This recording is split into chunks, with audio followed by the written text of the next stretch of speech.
So as you heard from the panel, when they talked about secondary education, post-secondary, and business partners coming together,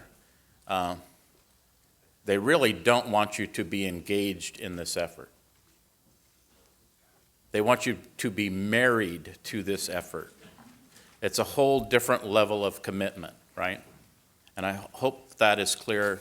I think it was clear to me as I heard from them. It certainly sounds like, from a state perspective, they're married to the effort. So at this time, we have some guests from Harvard University. Bob Swartz, who's professor of practice emeritus from Harvard Graduate School of Education, and Nancy Hoffman, vice president and senior advisor for Jobs of the Future. And they're going to come up and talk to us for the next few minutes. So Bob, Nancy.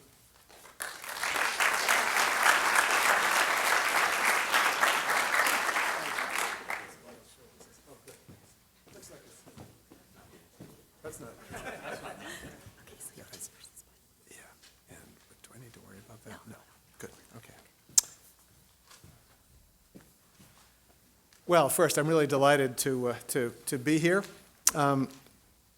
If you're wondering kind of why we are parachuted in from 3,000 miles away, it's largely because, as Russ said before, California is part of a now 9-state network that we established about 15 months ago, that largely in response to a report that I and 2 colleagues at Harvard co-authored called Pathways to Prosperity. Essentially what we're trying to do is work with states to do very much what the last terrific leadership panel articulated, which is to really figure out a way to help states build pathways that seamlessly kind of cut across high school and community college, and that cut across the education system and the workforce system to produce a generation of young people with the skills and credentials to be full participants in the economy and in the civic life of California.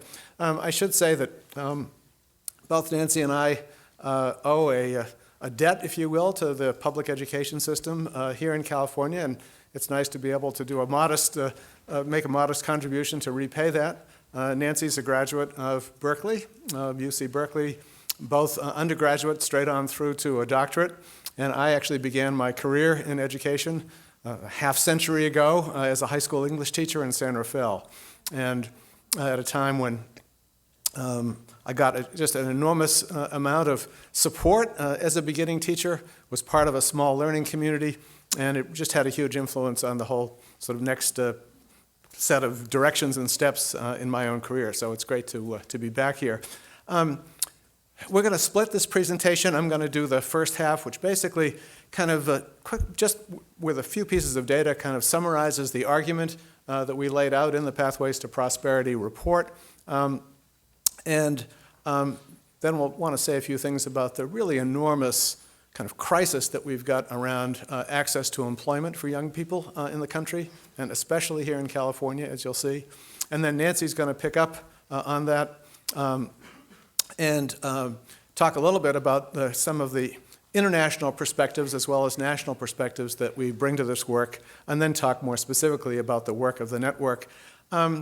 If Nancy and I, even though she's not on the stage now, if we interrupt one another, contradict one another, just chalk it up to the fact that we've been married for 43 years. So let me jump right into the presentation. This first slide simply gives you a sort of portrait of the education level of the U.S. labor force. As you'll see, if you add together the sort of the bachelor's degree and graduate degree holders, it's about 32%. And by the way, although these numbers focus on the whole adult workforce, if you will, the 25 to 64-year-olds, they also are almost exactly reflective of the 25-year-old population as a whole. So roughly a little bit less than 1 in 3 25-year-olds have a 4-year degree. Another 10% have a 2-year degree, an associate's degree. Roughly another 12% have a post-secondary certificate.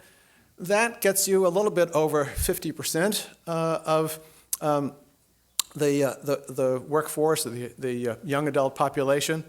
The big question that we raised in our report is, what is our strategy as a country, and I would argue in a minute as a state, for actually helping the other half of young people, if you will, get the skills and credentials that they need in order to be full participants in the labor market. Here's, jumped over one. This is that same slide, but essentially focused just on California, and the numbers are roughly comparable, although it says, roughly 39% current percentage of adults with college degrees.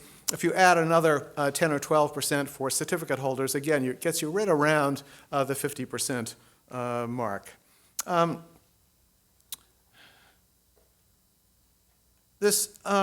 want to now, just a couple of slides to give you a bit of an international perspective on what's been happening to U.S. high school graduation rates, if you look at them in a kind of international context.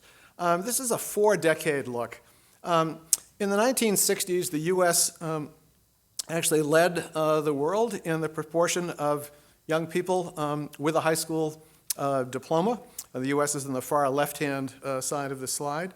The 1970s, as you can see, other countries began to kind of catch up. We made just a slight bit of progress. In the 1980s, again, more countries moving up, investing in the importance of getting at least their young population through to a secondary school degree. In the 1990s, again, even more progress, with the U.S. basically kind of standing still. If to pick out a couple of examples here, here's South Korea, 5 decades ago now, in 27th place. Now first among the developed countries in the proportion of its young people with a high school diploma. And here's the U.S. Basically, the point of this slide is not that the U.S. has been sliding backward. I'm someone who resists the notion of the kind of crisis in the U.S. education system. I think there's lots of evidence that suggests that given changing demographics, given the collapse of other institutions, that our education system is kind of more than holding its own. And you'll see in the next slide, I think there are some areas in which we've been making some pretty significant progress.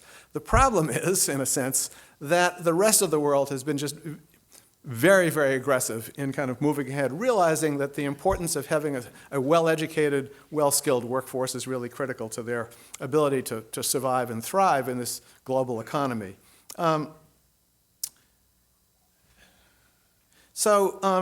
Here, this is, again, the last slide stopped in the 90s. If you ask what's happened in the current decade, the U.S. graduation rates actually have been moving up. And most importantly, as you can see from those bottom two lines, the gap in attainment between white and Asian kids on the one hand and African American and Latino kids on the others has been closing, has been significantly narrowing. And that's something that obviously we should be applauding and supporting. Not fully closed yet, but that's a real indicator of progress. In higher education, actually, in some ways, the change in terms of where the rest of the world has been moving and where the U.S. has been basically stagnant is even more striking. In 1 decade, from 1995 to 2005, the U.S. position, relatively speaking, fell from second in the world to 15th. This is a more current portrait showing that we are now sort of 11th with a sort of 43% degree attainment rate among 25 to 30-year-olds. There actually was just a story I saw this morning, the latest statistics, looking across both 2- and 4-year institutions and looking across part-time and full-time students seeking degrees. 54% of those who began 6 years ago have actually attained either a 2-year or a 4-year degree, and that's basically flat. However, and this picks up on a theme from the prior panel about dual enrollment.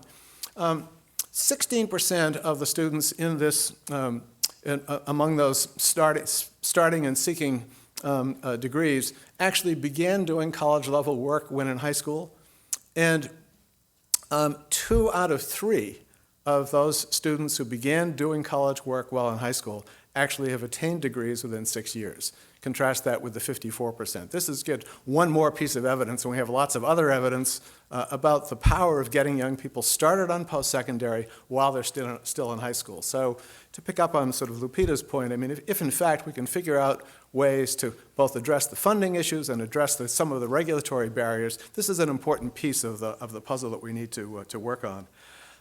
So our report began by focusing on the attainment data. Then we sort of looked through the other end of the telescope and asked, what's really happening on the labor market side? What do we know about the demand for education and skills? Well, actually, one last slide on the college completion. Again, you all know this story. The issue, we're doing very well at convincing young people to go off to higher education. If you survey kids in the last year of high school, 90% say they're going off to college. If you actually do a survey in the October following senior year, 2/3 of young people are in some form of post-secondary education. But because of these huge attrition rates, if you will, by the time age 25 rolls around, again, it's the numbers that we began with. So, and I guess this is a California-specific slide, and this, I don't know whether you can even read this one. By the way, the slides are in your packet so you can have a chance to look at these. This comes from a report that Nancy Shulock, who's a researcher right here in Sacramento, did a few years ago, looking at the challenge for young people in the community college system in making their way through the system ultimately to attain either a certificate or a vocational or related degree. And the numbers are really stunningly low, and this obviously is a huge challenge. There are all kinds of explanations and reasons for it, but if we are going to, in fact, succeed in really moving the needle and using as the measure of success for not only this new $250 million Career Pathways Trust, very exciting development. We don't know of another development quite like this anywhere in the country, but we think, at least I think, that the ultimate measure of success here needs to be significantly increasing the proportion of young people who are able to make it through to a post-secondary credential with real value in the labor market.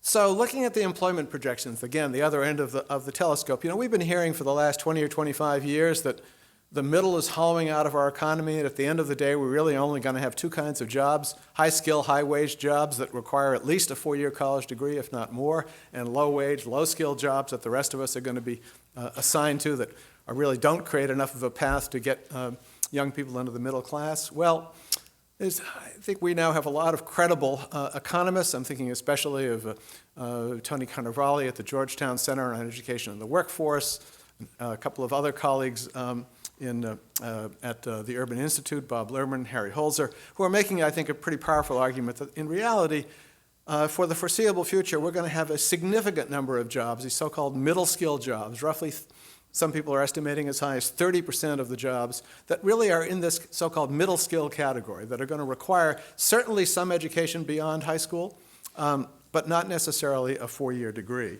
What are some examples of these so-called middle skill jobs, these technical jobs, a lot of which will have a strong STEM kind of underpinning to them? Well, in the computer field, as you can see, computer support specialists, the engineering field, electrical technicians, respiratory therapists, environmental science technicians. These are technical level jobs, as you can see, pretty substantial numbers of openings with pretty solid median pay. One of the things, again, the Georgetown Center on Education and the Workforce has put out a whole series of really compelling reports in this arena. One of the things that I think is an important message here is, while it remains true that the more education you have, at the aggregate level, the more education you have, the better off you're going to be in terms of lifetime earnings, we are now beginning to see significant enough overlaps so that it really basically it doesn't challenge the fundamental premise, but it basically says it really matters more what you know and what the skills are that you come out with. It's not necessarily the numbers of years. So we're now seeing 43% of young workers with licenses and certificates who are earning more than those with an associate's degree.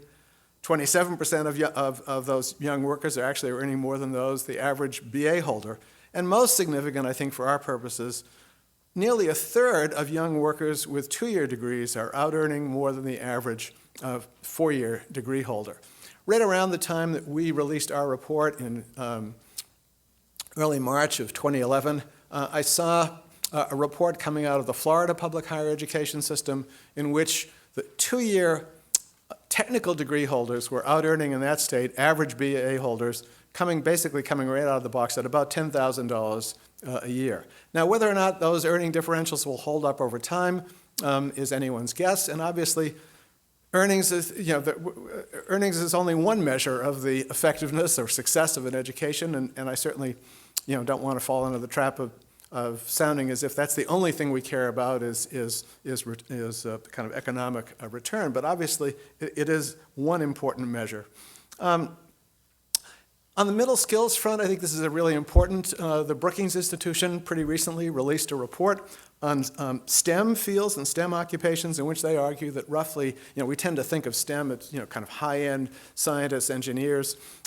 Roughly half of the jobs in the STEM field are in this kind of middle skill category, not requiring necessarily a four-year degree, but certainly some solid technical preparation and academic preparation beyond high school. And as you can see, there are significant numbers of jobs, and the percentage of STEM jobs has been rapidly increasing. This is a California-specific slide about the importance of STEM skills, again suggesting that among the kind of so-called STEM jobs, there's 1.4 jobs for every unemployed person in California. Whereas if you take STEM out of the equation, you've got nearly 5 times as many unemployed people looking for work as you have jobs available. We hear a lot about the so-called skills mismatch. It came up in the earlier conversation. And again, the economists kind of debate back and forth about what the sources are. But the reality is we do have the situation in which we have lots and lots of good jobs going begging in healthcare, in IT, in advanced manufacturing, while at the same time we have huge numbers of unemployed. And I realize, obviously regional economies differ. In my hometown paper, this Sunday, lead story in the business section, the great mismatch. Again, saying, while we have thousands of people who can't find full-time jobs, we have a healthcare industry that has thousands of job openings, with some individual hospitals needing hundreds of workers, both with and without college degrees. Booming life sciences sector, hundreds of full-time lab technicians, positions going unfilled, et cetera. Finally, I just want to say a couple of things about the youth unemployment crisis. When actually the invitation for Nancy and me to come be here with you today stemmed from an institute that we ran back at Harvard in October, where we brought teams from the states that we are working with, and Russ and Lupita, Christopher Cabaldon, Susanna Cooper from Senator Steinberg's office were part of the kind of California team that participated. And one of the sort of highlights of that 2.5-day institute was a presentation from an economist named Andy Sum, who runs a Center on Labor Market Studies at Northeastern University in Boston. Andy has probably been the researcher who, over the last 20 years or so, has been most focused on the youth unemployment problem. And he gave a really scary presentation, just in terms of how the bottom has fallen out of the youth labor market for young people. I'm just going to get three slides, and then I'm going to turn it over to Nancy. But these are sort of, employment to population ratios, and as you can see, just between 2000, and 2012, I mean, we've gone from, nearly half of young people in any given month, who've been looking for work, working down to, to barely more than 1 in 4. If you want to know how this plays out at the sort of metropolitan regional level, here's a really scary statistic. So on the left-hand side, the 10 metropolitan areas that have the highest teen employment rates, and then on the right-hand side, the 10 with the lowest. And as you will see, 1, 2, 3, 4, 5 of the 10 are in California. This tells you, again, it's a national crisis, but in many ways, this crisis is most intense in California. And finally, I think, for me at least, a really, really sobering slide. This slide compares the employment population ratios of 16 and 17-year-olds to those with males, with 68 to 75-year-old males. And as you can see, in 2000, nearly twice as many young people were employed as the 68 to 75-year-old population. And I should say I'm contributing to the problem.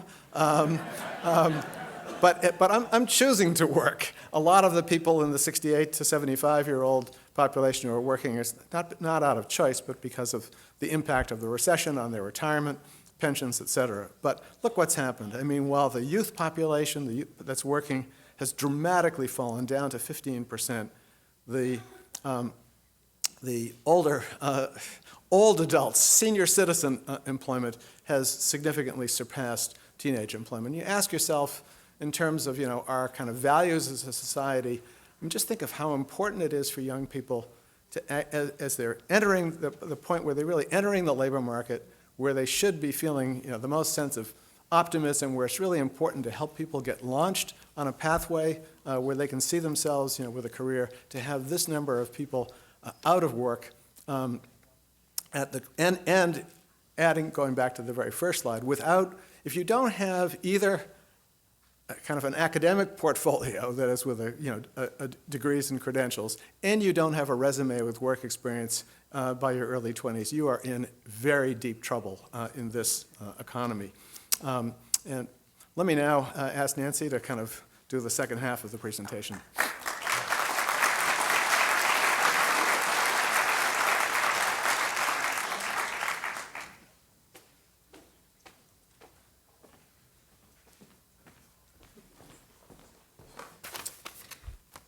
I was sort of a little bit like Tim Rainey and the White Sox. I didn't want to be sitting up there in a short skirt.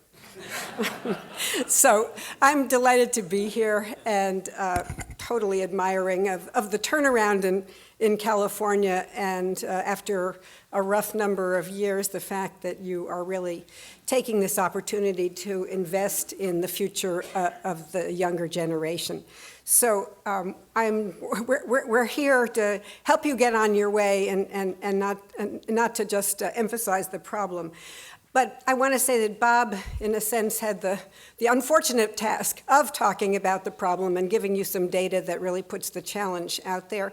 I am going to, in some ways, do the more fun part of this, which is take you on a trip across the ocean to look at some systems that really are transitioning young people very, very successfully from school to a mix of school and work into the labor market.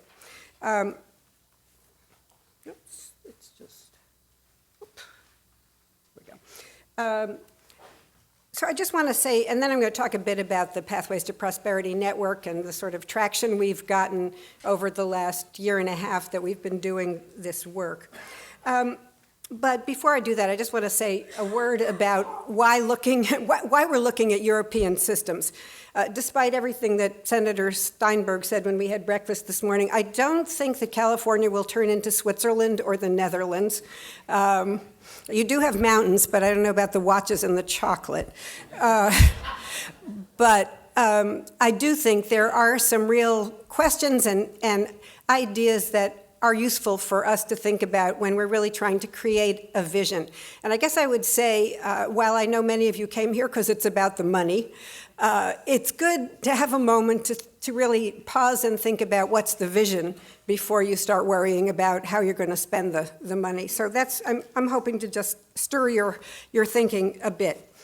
So Bob ended his talk with these dismal youth unemployment numbers. And I want to just start here by taking a look at what the youth unemployment numbers look like across the 32 OECD countries. These are basically the developed countries. So what you see is the US is sort of in the middle there. And on your left are Austria, Netherlands, Japan, Germany, and Switzerland. And I should say this average for the US is pretty dismal because it also includes, if you look to the far right, some countries like Portugal, Greece, and Spain, which have had youth unemployment, more young people unemployed than employed. So what is it that is in common with those countries at the far left? And it is that they have the majority of their young people in a vocational system, really an applied learning system that mixes school and work between the ages of 16 and 19. So just to start here, because I'm anticipating what you're saying to yourself, which is they track 12-year-olds, once you're a plumber, you're never anything else, this is really a sort of way in which the educators have the employers have captured the education system. When you're in an apprenticeship system, you end up in a low-wage job. You know what these myths are. Well, I hope I will convince you, at least by looking at a couple of the highest functioning countries, that this is not the case any longer. And in fact, some of these myths, we might say, are disappearing rapidly in the US as well, although they did apply in some cases to our vocational system. So just to give you a quick taxonomy for what I call high-quality vocational systems. So there are really two kinds. They're dual systems where students are in a mix of work and schooling on a weekly schedule, and usually are about 3 to 4 years for completion. I love this quote, "School is not the center of the world." I wrote this book called Schooling in the Workplace about these good systems, and in poking around on the web one day, I found a group from, I think they were from Moldova, who had gone to Switzerland to take a look at their system, and this was one of the things that impressed them the most. And if any of you are the parents of 14, 15, 16-year-olds, you would know that it probably is true, that they would prefer to have something to do that isn't always inside a school. In the school-based systems, the school is the home base for students as opposed to a contract with an employer where you show up at work every day. Many of the schools, like some of the best vocational schools in this country, have enterprises in them, and the schools all include substantial work-based learning.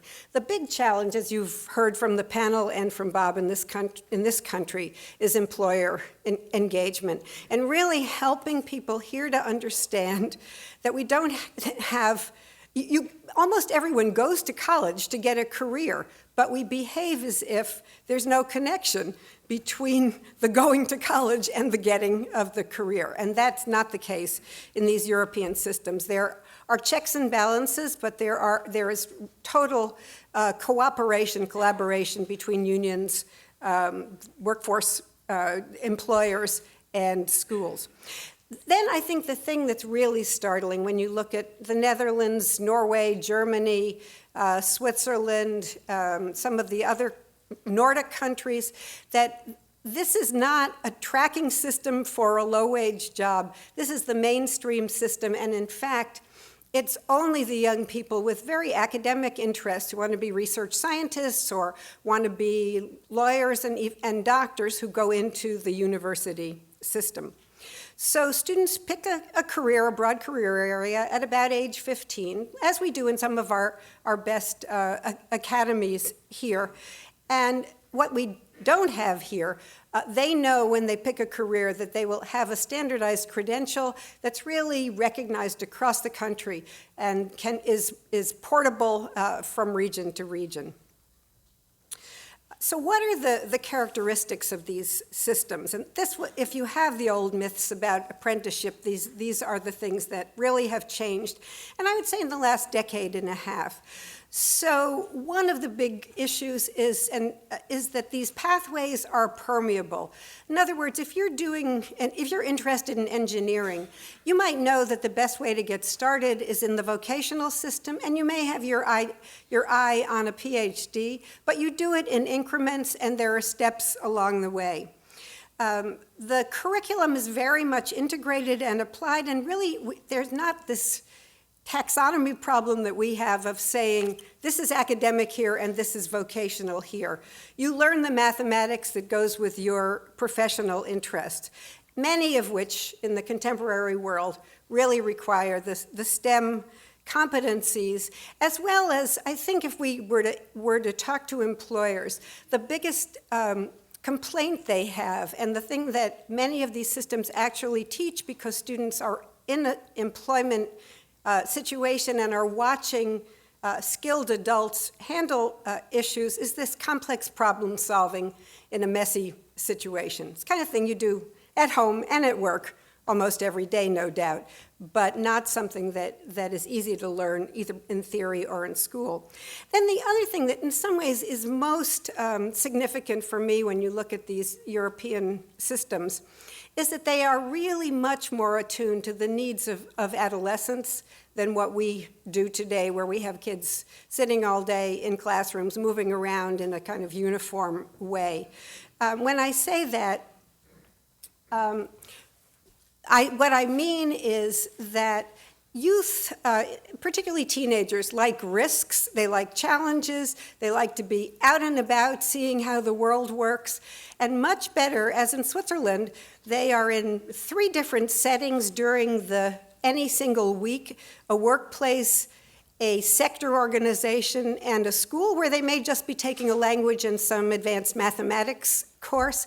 It's a much more adult kind of way to live your life. And if you talk to Swiss parents, they'll tell you, my 15-year-old never got out of bed on time, she didn't do her laundry. And then, miracle of miracles, she started in her apprenticeship, and now she's up at 7 o'clock, she has her suit on, she's out the door. This is the kind of thing that we need to understand that adolescents want and that adults can provide. So these are just a quick picture of some young people at the Center for Young Professionals in Banking, and I'm going to talk a little bit more about that. So this is, and in Switzerland particularly, a lot of the graphics, the advertisement for apprenticeships really are targeted toward 15 and 16-year-olds. So this is a little schema that shows the school, the Center for Young Professionals, and the bank in the foreground, and then just very nicely lays out the multiple pathways. You can see the little person, the little helicopter swinging in the middle there. That's taking you from your vocational school to a PhD. So it's very clear that there are pathways, that you work, you go to school, and that many, many different avenues are open. I want to just say a word, because Tim Rainey and several other people alluded to the fact that sector organizations can be really significant, because we can't be, no teachers can be knocking on the door of all the local employers and saying, can you take my student and provide an internship? Same for community college faculty, and very often we've expected that, it's just impossible. So what we really need are linking organizations called intermediaries. In Switzerland, most of these are supported by an industry sector, sometimes with some government support. And this is just an example of something called the Center for Young Professionals, which is a place where you would love to go if you had a little leisure time. It's a beautiful old factory building, rehabbed with cafes and lots of light and the latest computer equipment. And there you see 16-year-olds. They spend about 30 days a year there learning the basics of banking. But they're taught by people who have come together across the banking sector and have agreed on what the foundations of the banking industry are for young people. So what you have then is an avoidance of what we often call in this country the poaching problem. That is, I don't want to train someone for IT and get them really good because you're going to hire them and then I will lose that investment. When sectors come together, then they know that the training is across the board standardized, and if they get one person and that person leaves, then they get somebody back. And in fact, often the Swiss companies encourage young people to switch from company to company, because since they understand young people, they say, you don't want to be thought of as the apprentice at Credit Suisse for the rest of your life, so go off to another bank, and when you're all grown up, come back. I'm going to just talk a little bit about the really high quality standards. And again, these are things that you might want to think about as you do your own planning for your career pathways application. So one thing I said is that qualifications are transferable. So that means looking within your economic sector to see what are the certifications and how many employers will give them some credibility.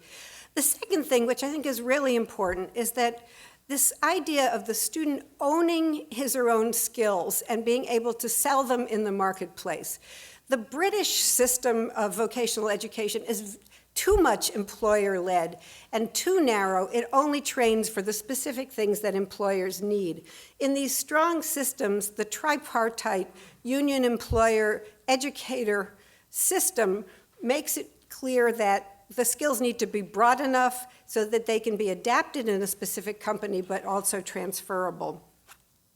The other thing I should say, that trainers in workplaces need to be trained, and there need to be assessments of student learning which are very skillfully handled and include employers. And finally, I just want to say a word about the way in which these good European systems manage the supply and demand issue around workplace learning, and this will probably look totally amazing to you. This is what's called an apprenticeship barometer. It's issued quarterly. This happens to be in the Netherlands. It has all of the sectors down the vertical side and all of the regions in the Netherlands, which you can see in the far right, across the top. And it simply keeps track of where the openings are and where you need more openings. Then the government or the sector organization can step in to incentivize employers to take some more apprentices in a specific area.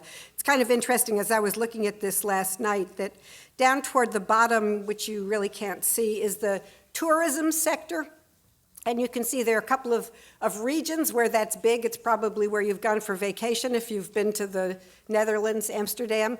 And then you see some yellow where there are not sufficient supply, and that's probably the more rural regions. So how does this work at the national level? There is a legal framework for vocational education, usually encoded in some form of legislation, and it sets out the responsibilities of each of the partners. The government is the quality control mechanism, and there are intermediary organizations, as I said, which work between the schools and the employers. This may surprise you, but there's a very, very strong sense, and now the European Union is doing this in general, that it is the responsibility of the government not to let young people be outside of school and outside of work. So there is a social compact that says, we promise you training and a job, and you need to show up. And you lose some benefits if you don't.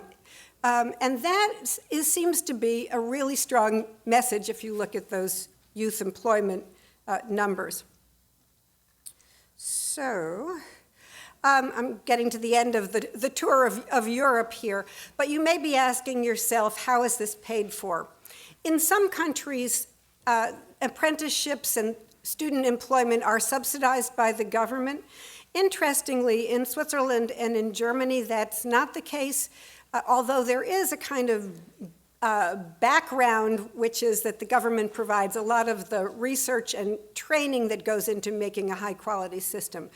But just to give you a quick look at the way in which apprenticeships actually turn out to benefit the bottom line of companies, I'll just explain this to you in a second. So the first year, this is showing you 3-year and 4-year apprentices. The 4-year ones are engineering, more scientific ones that require more skilled technical training, mathematics, and science. So the first year, the darker blue, those are a cost to the employers, while the shorter apprentices are already beginning, those are euros along the left-hand side, to produce for the company. I should say that apprentices in Switzerland start out at about 800 euros a month, so similar, a little more than $800 a month for their 2 to 3 days of work. So nice if you're 16. And the salaries go up as they stay on. You'll see in year 3, both the 4-year and the 3-year apprentices are beginning to earn money for the company, and then by the final year, to your far right, you'll see that they're really producing a substantial amount, so about 8,000 euros in benefits per year for the company. And then these companies do have lower wages than the minimum wage, which tends to be very high in Switzerland and Germany, but for 3 years of subsidized school work stipend, it's pretty good for a kid, and the unions are perfectly behind it. So that gives you a little look into the ideas, the vision, the economics behind these strong European systems. Now I'm going to just talk for a moment about the work that we're doing for Pathways to Prosperity and bring us a little bit back to the ground in the United States. So Bob mentioned the report, which seemed to have struck a chord across the country as people read it and said, yes, we really need to take a look at this whole issue of the broad range of students who are disengaged and really need to have much more of a sense of where they're headed with school and more applied experience. So this is the very simple framework for the Pathways to Prosperity state network. The states, by the way, are, let's see if I can do them, Massachusetts, Missouri, Tennessee, Georgia, North Carolina, California, New York, Ohio, Illinois. So those are some pretty hefty states, and they've really jumped into this work. I think you'll see from these levers that they don't look very different than what SB 1070 has been supporting and what we anticipate the Career Pathways Trust will support.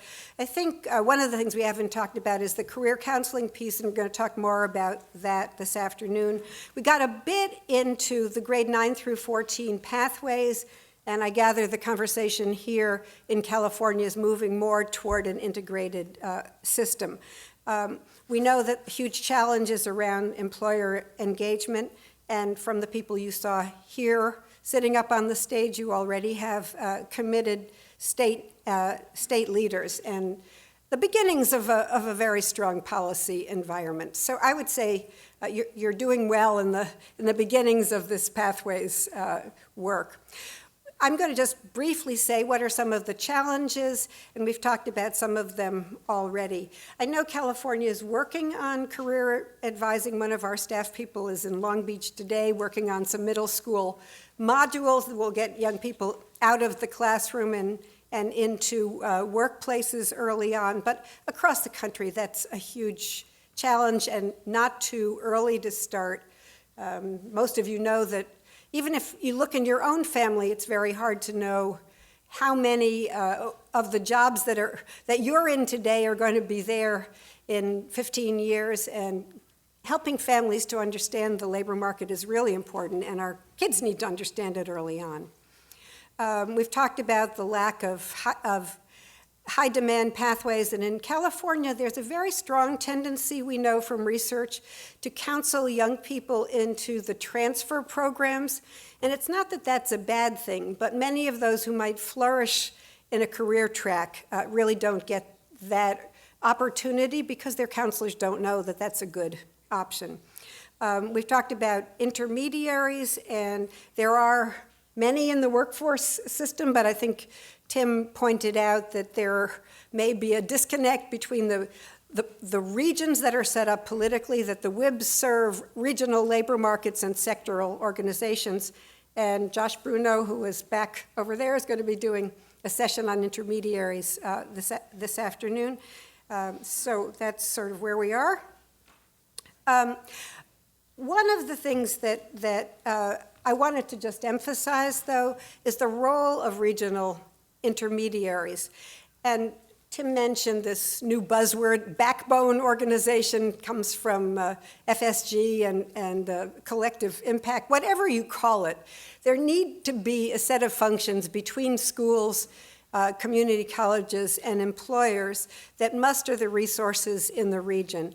And these characteristics I've taken from the small literature that defines what those roles are. And I think in some ways the brokering and aggregating of work-based learning opportunities are really the fundamentals. If you don't have an organization that can bring employers to the table and help understand where the openings are, where young people can flourish, you're going to have a very hard time getting these career pathways up and running.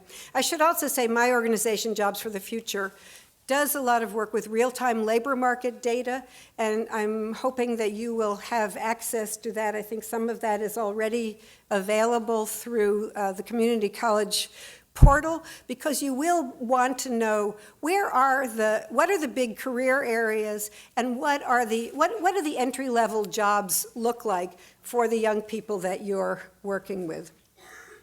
As we went across the country doing deep looks at probably about 22 regions now, including 3 in California, Sacramento, the Long Beach area, and San Bernardino, we found these 3 areas as the most common for the openings in the job market, their future in terms of middle skills, wages, and it's probably no surprise to you, but you may want to think about this as you're planning your next move, is that you can't do everything and you can't be so fine-grained that you're meeting exact labor market needs. Working in these 3 sectors, particularly IT, since almost all companies are what we would call IT-enabled at this point, seems to make a lot of sense. A quick word about some of the things going on across the Pathways Network. An example of a WIB, a Workforce Investment Board in Western Massachusetts, that has taken a role that many WIBs haven't had across the country. And Josh's organization, the Private Industry Council, which is also a WIB in Boston, has the same sort of breadth. These are organizations that work with employers, but have also worked with a wide range of youth, not just the kids who are at risk, but a wide set of students who would benefit from workplace learning. So in Hampton County, we found that the technical, our vocational schools do have good career programs, and they do very well. Students graduate at high rates. They do well on our state outcomes tests. They go on to post-secondary at high rates. Our comprehensive high schools, for good and bad reasons, really around the focus on math, reading, standardized tests over the last decade, have almost lost all of their career focus. And so in Hampden County, a big comprehensive high school has now started an advanced manufacturing program with the Technical Community College. Not extremely innovative, but it's really changed the mindset of a lot of 9th graders who I just visited there with our governor, and who've been to see these fantastic boutique manufacturers and now are all excited about what manufacturing looks like, even though their earlier thoughts were factories are big, dark, and dirty. New York State has launched P-Tech schools with an RFP, which I think will have some similarities to what you're going to see here. These are schools that IBM started one school in New York and has done a fabulous job of publicizing the idea and the early results from 2 or 3 years of student data. It's really a form of early college, but with a 5th-year internship and a 6th-year paid apprenticeship, with a promise to the students that if they complete the applied associate's degree, and one's in computer science and the other is in an engineering tech degree, they'll be first in line for jobs at IBM and its partner companies. And that actually, we talked this morning about it. I think the P-Tech mania hasn't gotten to California, which is perfectly fine, but it has gotten to President Obama, who mentioned P-Tech in his State of the Union speech, and again in this new Youth Careers Connect RFA. And so New York is replicating, a number of other places are. And I'd say it's worth keeping your eye on because there is a very strong employer connection, and that's the piece that's been missing.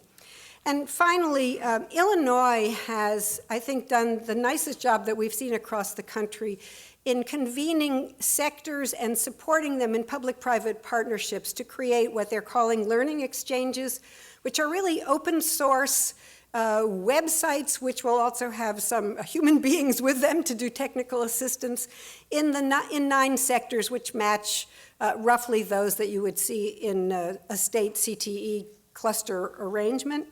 And those are off the ground a bit now. The first one is in IT. There's a healthcare one, an advanced manufacturing one, and there's no reason why you can't turn to the Learning Exchange websites and take a look at how those are developing.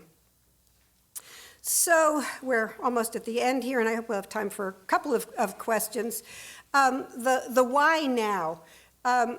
I do think that we've been struggling with this career pathways stuff for many, many years, sometimes with a large crowd, sometimes with a small one. I think the crowd is growing larger, and I think some of the fears about tracking are disappearing, and the question is why? Why is this a good moment? I mentioned P-TECH, which is up there. The economic crisis, I hate to say there was any silver lining in the economic crisis, but I will say that it really opened people's eyes, families, educators, employers, to the issue of being much, much more strategic and deliberate about how education dollars are spent, what the best bets are for young people, and how we support young people in the transition to post-secondary. I should say I have a PhD from Berkeley in Renaissance literature. So I know a lot about Shakespeare, and I am a great defender of liberal arts. Bob and I sometimes, I didn't interrupt you, but sometimes I think he sounds much too instrumental about education and doesn't say that he did say there are many other reasons to go to school other than the money. But we all know that being middle class is much better than being poor in this country. And so when we talk about the economic crisis, it's not to say that we're giving up the liberal arts, because a good career education can be a broad education. But I think that the economic crisis has said at least we should have our eyes open if we decide that what we really want to do is make a living from being a poet, which luckily I didn't do. So another couple of things about why today. The Harvard report and the pathways work that we're doing, along with work coming from OVE, at the U.S. Department of Education. These major states making investments. I think, as Senator Steinberg said, California's is the biggest, but you're also a pretty big state. But there's a movement afoot in this country to think, to rethink what we're doing with a wide range of young people, not just those that are at risk. And finally, I think the U.S. Is beginning to wake up to the fact that we can learn something from countries outside of the U.S. And in fact, it's not just the countries in the OECD, but others as well that are really skipping some of the growing pains that we've been through in this country and moving ahead, particularly in South America, for example, and in India, to very innovative ways to scaling large-term innovations in education. So I am going to stop there and let you consider whether you're an old or a young dog that can do new tricks. And I think do we have time for a couple of questions? Whoever is, I'm looking at Russ. Okay, so I think we can take a few questions. And I know there was a little rumbling about questions for the panel before us, so we could do that as well. Yeah, sir. I'm deeply concerned about the lack of deep conversation about the revolution in new technology that is past everything and is not really talked about. And secondly, the aversion to looking at the power, the employment power of the arts as a cross-the-board inclusive skill set. And the whole thing, I think, needs to be built beyond ICT to include the language of digital media arts as a fundamental pillar in all of our thinking across all areas of academics, because that's where youth engagement comes from. I totally agree. And this morning at breakfast, this being California, I said every movie mogul in this state should be supporting a high school of media arts. So I don't know what to do. I'd be happy to go down there and talk to them if they would listen to me. They do that, and they do it poorly, because they do it vertically. They're not committed to policy. They're not involved with Darryl and the work that he's doing. There is not that sense of inclusive political policy, largely because the educational leadership is soft on actually addressing that issue like a hammer. Thank you. So that's a great call to action. Other questions, comments, passionate views that you want to? Darryl, yeah. Nancy, I think it would be very important to just elaborate a little bit more on the notion of permeability, because I think that's in the European system, because I think that's such an important point about how kids in that system, even if they're going on the technical pathway, are not being tracked, how you can switch to the university if you choose to do so. So one neat thing in Switzerland is that suppose you're in the academic track, but you see, oh, I want to be an engineer and I'd be better off in the vocational track. You have to do a year of work before you can switch. And if you're in the vocational track and all of a sudden you think, oh, I want to be a research scientist, you have to do an extra year of academics. The Switzerland and the Netherlands and a number of these other countries have started technical universities, sort of the MIT model for people coming from the vocational system. The Netherlands has an interesting system where when you pick your vocational system, your vocational pathway, you can pick 1, 2, or 3 or 4 years. The fourth 4-year one is the most popular, and it leads to middle-level management along with your content. So it's very interesting. When we were in Switzerland, maybe you were when you were visiting too, the chief consul from Switzerland who was in LA but who led our trip started out as an insurance apprentice. The person who led the vocational system for many years, Ursula Reynolds, who's become a very good friend of ours, started out as in cosmetology till she got tired of cutting hair, and has 2 PhDs, one in sociology, one in history. So this is not true in all countries. Germany really struggles with this issue of permeability, but it is true in the Nordic countries, in Switzerland, in the Netherlands. Interestingly, there's sort of an anti-permeability move in Korea, where they really got the U.S. college, 4-year college for all idea. And then what happened is they don't have enough people to really staff the high-tech jobs that are now open in many small businesses. They're fine with their 4-year degree holders in the big international companies, but not in the SMEs, which are the companies that really are the heft for the economy. So do you have something else you want to say? Did I give the right answer? Thank you. Yeah, one more question back there, and then, yeah, right here. Or a comment? In the international community, can you share a little bit about the role of sports and football and things like that are very different from our culture in America, and how that plays out in those? Do you know the answer to that? No. It's very short. There are none. Basically, you go to school, and if you want to play soccer, you go find your neighborhood soccer team. Yeah. On that note, or do we have one? We'll take one more. Okay. You pick, Russ. Well, I'll take your comment after the question. You have a question? Yeah, just a real quick question with regards to the VOCAT standards at national certification. Given that our system is set up statewide, And, can someone in California then go to Arizona and have the exact validation? Yeah. We have chaos around certifications in this country. Some places you can take you can braid hair and do cosmetology without a license. Utah just cracked down on a hair braider for not having a certification. You can carry some things across borders, other things you can't. We notice when we look at labor market data that in the Northeast, things like Cisco certifications are not very high value. You look in New Mexico and they are. So I just did a short piece for a book about what's adaptable from these European systems and what isn't. I mean, what's so different.